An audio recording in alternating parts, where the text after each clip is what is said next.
এক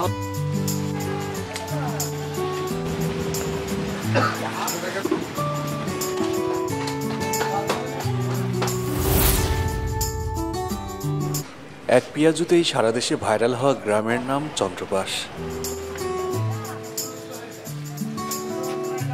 পেঁয়াজ, বেসম, কাঁচামরিচ ও অন্যান্য মশলা দিয়ে তৈরি পেঁয়াজু বিক্রি করে রাতারাতি ভাইরাল হওয়া পেঁয়াজুর গ্রামখ্যাত চন্দ্রবাস গ্রামটি চুয়াডাঙ্গা জেলার দামুড়হুদা উপজেলায় অবস্থিত।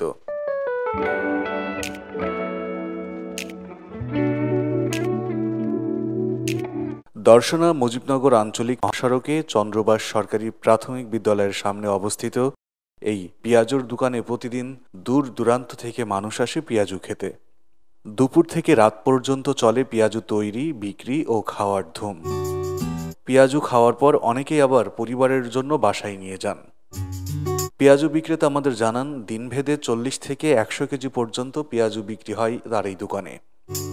চুয়াডাঙ্গা জেলার বিভিন্ন প্রান্ত সহ জেলার বাইরে থেকেও সুস্বাদু পেঁয়াজু ভাজার স্বাদ নিতে আসেন মানুষজন। প্রথমে কাঁচা ঝাল, পেঁয়াজ, ময়দা, কালোজিরা, মোহরি ও সুগন্ধি মশলা মিশিয়ে খামির করা হয়। লাকড়ির চুলায় বড় কড়াইয়ে তেল গরম করে বিশাল আকৃতির এই খামি তেলের মধ্যে ছেড়ে ভাজা হয়। মুচমুচে হলে কড়াই থেকে তুলে তেল নিংড়ানো হয়।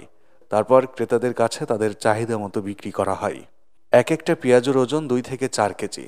অনেকে আস্ত কিনে নেন, আবার কেউ কয়েকজন মিলে কিনে তা ভেঙে ভেঙে খান।